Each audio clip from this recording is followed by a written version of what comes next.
Hi, I'm Leon Lovelace, and this is Unstoppable Force.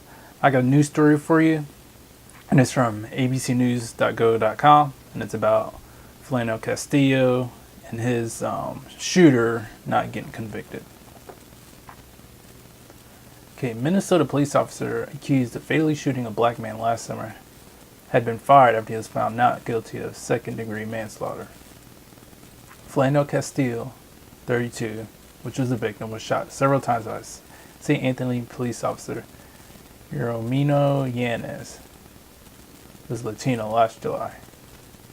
Okay, then the city puts out a statement about how they need to let him go because it's not great for him to still work for the city as a police officer.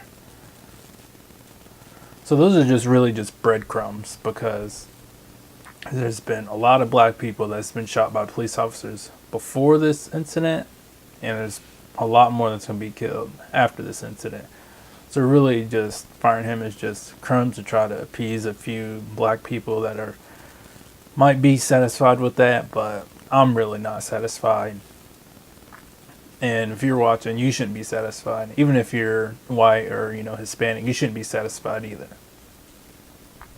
Because right now, our society is and has always been based on white supremacy and white imperialism.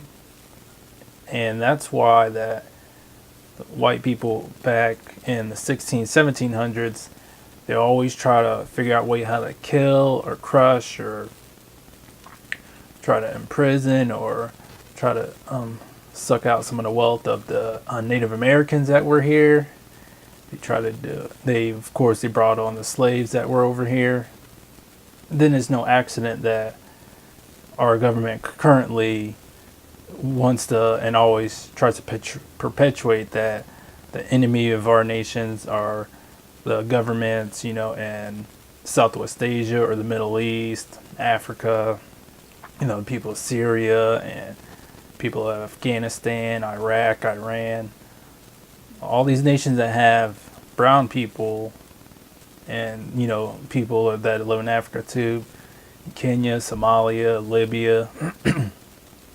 Government likes to portray them as, well, we need to go and overthrow those governments. We got to go and fight terrorism in those nations.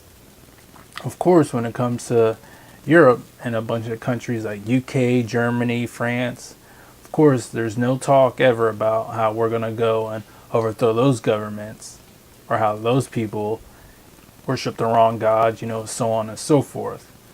So yes, it was disappointing to see that this police officer, he wasn't found guilty and put in jail.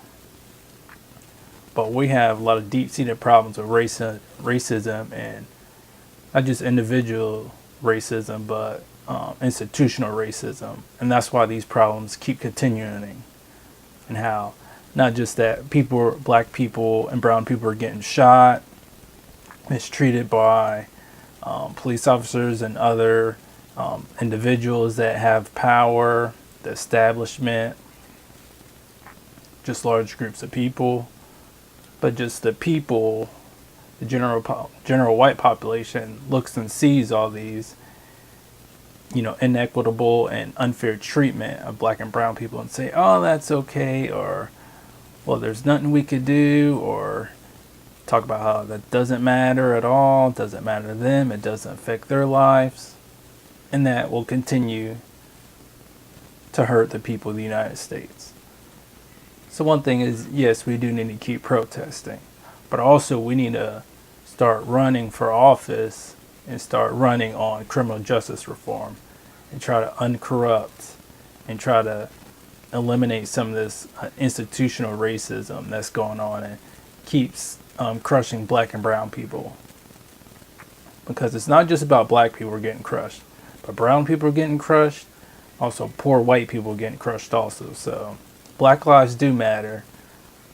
The establishment society hasn't treated black people like they do matter, but Black Lives Matter and Black Lives Matter also need to get some brown and white people to fight for them, because it's about making sure that the poor, the working class people aren't getting crushed. It's not necessarily just about the black people, but black people have a special role of always getting crushed by the establishment. So we just got to keep in mind that the fight still continues.